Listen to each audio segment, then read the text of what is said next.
How soon after that were the wheels put in motion for you to go to the WWF? You know, I'm pretty good with my money. I've invested well, and you know, I really did not have any intention. I was planning.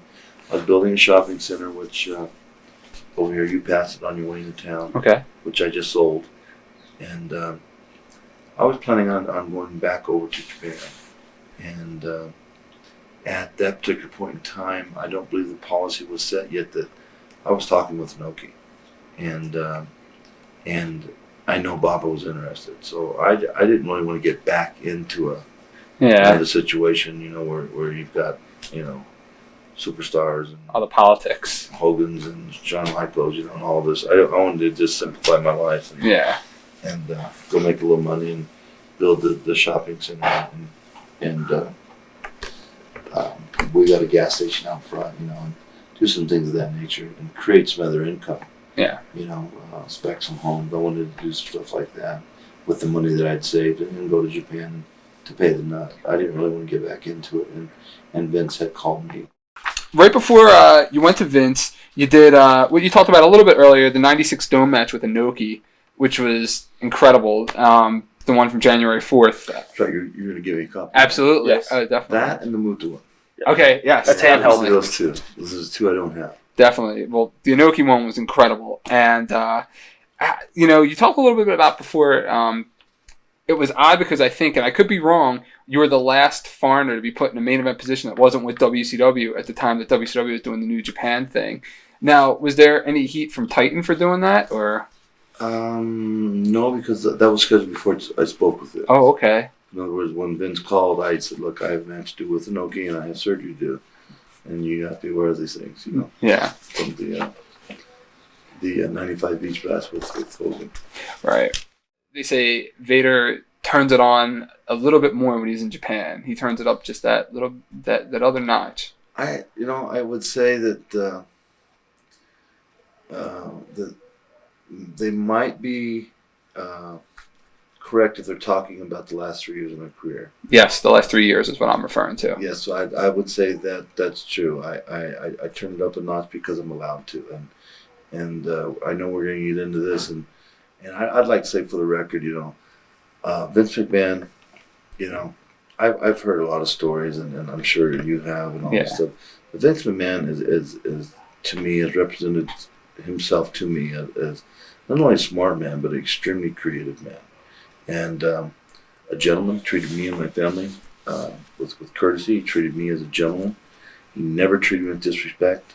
If I had, you know, for example, I had an injury where a piece of steel from the Stan Hansen mask was actually put in my eye to keep my eye up in place, and it jarred itself loose. And although this was an injury that happened with his company, he surely did not treat me with the disrespect that the WCW did by making me work, you know, and taking 8 and 10, you know, I mean, come on, I had a separated chest, I had a 2/3 of my AC was removed and a full thickness rotator cuff tear. Yeah. I was taking 8, 12 Percocets a day, and I was drinking too much, and I was angry because I was being disrespected, and I believe that had a lot to do with my fight, the eventual releasing of me, because of my attitude leading up to the Orndorff incident. Yeah. Like I said, my behavior was bad before it, but there was reasons. But getting back to Vince, I mean, each and every time Shamrock broke my nose, right, with the first match with Shamrock, and he was green and he was trying to do his best. And I had that on here. I was going to ask you about that. You match. Know, and instead of kicking me here in the cheek, you know, instead of leading my cheek in, he was turning my nose. He was reverting back to the shoot, and he stuck his knee right in my nose, and it virtually broke my nose in half. That whole match was a very stiff match. That whole match. Yeah, and that's okay. You know, and the nose thing was okay. Kenny's a good friend of mine. I got a lot of respect for him, and he was trying to get over, and he was green. He wasn't trying to hurt me, but you know, he was just green, you know, for our style. And when he turned it on, he reverted back to his old style. But I mean, when I was injured with the World Wrestling Federation, I mean, your nose is broken. Went to the doctor, and I said, well, it's not broke. It's broken in half. I can't breathe. Yeah. You know, get it fixed. Let us know how much. We'll pay for it and give you the time off till, you know. And the thing with the eye, I was taking those choke slams from Kane. Yeah. When Kane was first learning how to do that. You know? Yeah. I mean, there's an art to that. You know, with the Undertaker, he takes you up, boy, and you know, and Kane was, you know, just drilling you. Yeah. And that's when I think that piece of steel that was put in my eye from when Stan knocked it out just came loose, and it was sticking on my eye, and it was causing me a great deal of pain. And that they didn't make me work. They didn't, you know. No disrespect. You see what I'm saying? So Vince has never treated me with anything but respect, and me and my family with courtesy, and he gave me opportunity, and I got a check every Monday. You know what I'm saying? So I have nothing bad to say about this man except that, you know, that he is a gentleman, and quite frankly, I think he's the most creative mind in the business. You know, and I give a lot of credit to Paulie, and I know there's some minds out there that they're helping him out a little bit, huh? Well, no, that are also creative, but I mean, you know, on the scale that Vince is producing his creativity, or you know, allowing his creativity to produce, maybe that's a better word. So, you know, I'm not here to blow Vince's horn, you know, but I'm just trying to tell you, you know, out of all the people I've worked for, he was right on. Yeah. Him, Jim Ross. Jim Ross has been a big supporter of mine, and right up to the very end, they stood behind me.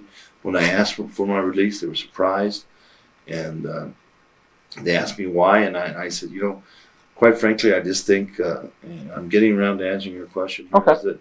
Is that Vader just can't be Vader in the WWF? I said, quite frankly, you know, my style that got me over initially in Europe, and my style that got me over in Japan, and the style that got me over in WCW with Sting and in all those matches, I don't believe I'm allowed to be me. And I'm not going to name a name here. He'll know who he is, you know, if he hears this. And but it was a major star with the World Wrestling Federation, and we went out there, and we were in Nassau, and I mean, it was sold out, and we went 15, 18 minutes. I mean, tore it down. Vince came up and said, "What a match! Jesus Christ, man, you're really moving," you know.